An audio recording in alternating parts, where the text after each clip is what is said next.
Hey everybody, I'm here doing a layout update. Today is the 7th of July, and I just hope that everybody had a fun and safe holiday, the 4th of July. I know I did. We went camping and boating. We're big into water sports like wakeboarding and stuff, so we did that for about 5 days, had a lot of fun, but that just means that kind of postponed some of the things I did on my layout. But I did complete quite a few things, and I guess I'll start to show you some of my completions. First of all, probably the largest one is right here. I have all my track laid on what used to be my lift-up bridge. As you can tell, where the hinges were, they're now not there anymore. And that's because you have to slightly lift it up. I laid 2 hinges right here on the side. It's gonna help out a lot because instead of having the ugly hinges right here, it'll look more prototypical. Also, when I ballast and turf this area, that angle that it's gonna make, that 90-degree angle like that, is it's not. I'm sure a lot of the ballast and things will not want to stay on very well. So this is just keeping it at a nice angle.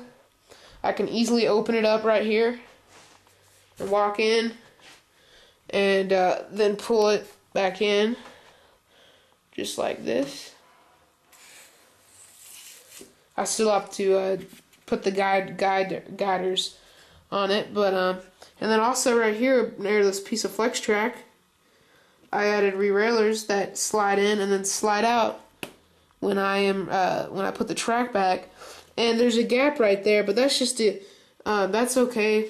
The reason I'm putting that at re-railers there is that way the track will line up easier because of that large gap. And then over here, once you come down the line, I cut one re-railer in half, and right here made this small gap. I still have to glue both of them in, but I'm waiting to solder my track before I do that, which soldering is another job that should be coming up soon.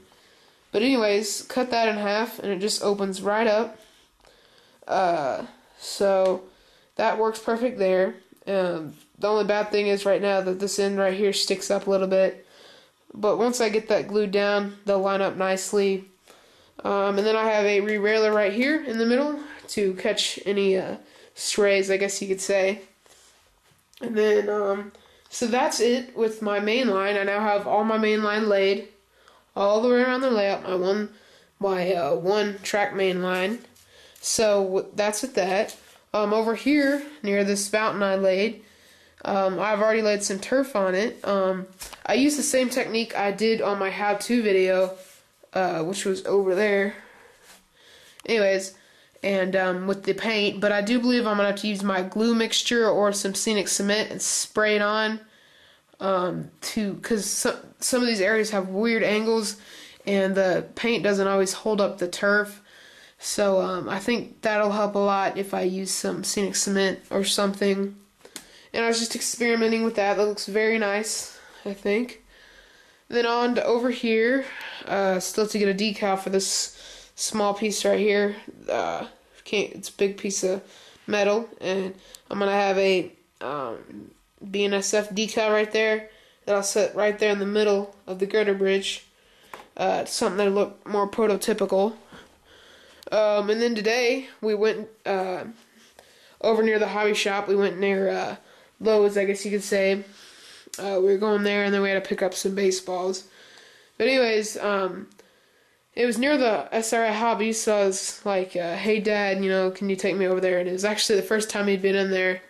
He was pretty fascinated. It was kind of funny because he used to model about 20 years ago, and he was surprised with the DCC stuff. So I kind of hope I got him hooked on that, but I don't know. He said he might come back and bring in one of his old engines, but we'll have to see about that. But anyways, stop with me rambling on. Got some of this medium green clump foliage. I'll get more colors of that soon. That's for trees. I've had this hobby tack right here for the tree armatures. Then I bought 6 Atlas Cody 3 22 radius. These are 2 right hands right here, and the other one's right there. And I bought 2 left hands, which are over there. So, and then I also got more of this green blend turf, and then I have some over there. That's also something that I'll need to be getting more colors of to have more versatility, or diversity, I guess you could say. And over here, I don't know if I showed you this, but I laid this Caboose Industries ground throw. I really like the way these things look. Then I still gotta put this other one over here. Then I'll have to buy some for my yard. And over here on this turnout right here is gonna be going into the salvage yard, or the scrap yard. It'll be coming on around here with 18 radius curves, because I'm not gonna be running some super long gondolas, hopefully. And then if I even had to, I could put another number 4 switch here, and it could be a continuous all the way up to that turnout, but I don't know if I'm going to do that. But pickups, so I'll have to pick up a few Walter's Cornerstone kits, some of their salvage yard kits, put them there, and that's that. And then that dark ballast to look good over there, I think.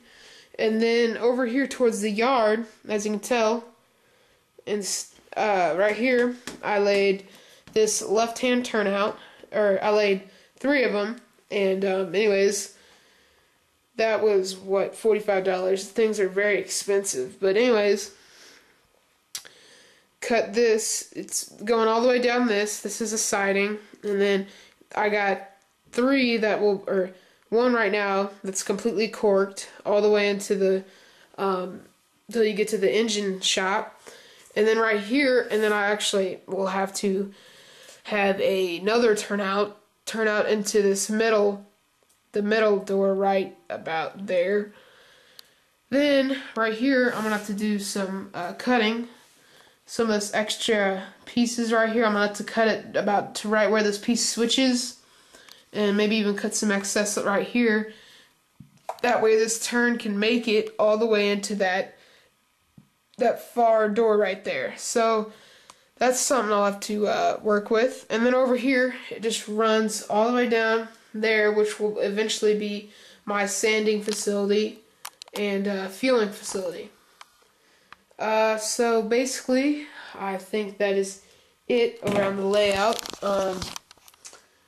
Also, buying those turnouts kind of hurt my DCC back. Anyways, I have,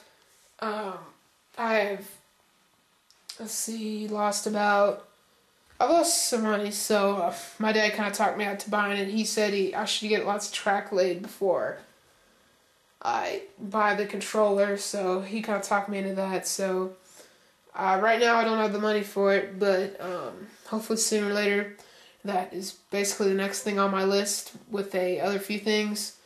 So that's that. I know some of you might have been wondering about that. So I'm not going to have DCC for a little bit, sadly, but that's alright. Anyways, I want to thank you for watching these videos. Please comment and subscribe. I really like comments. And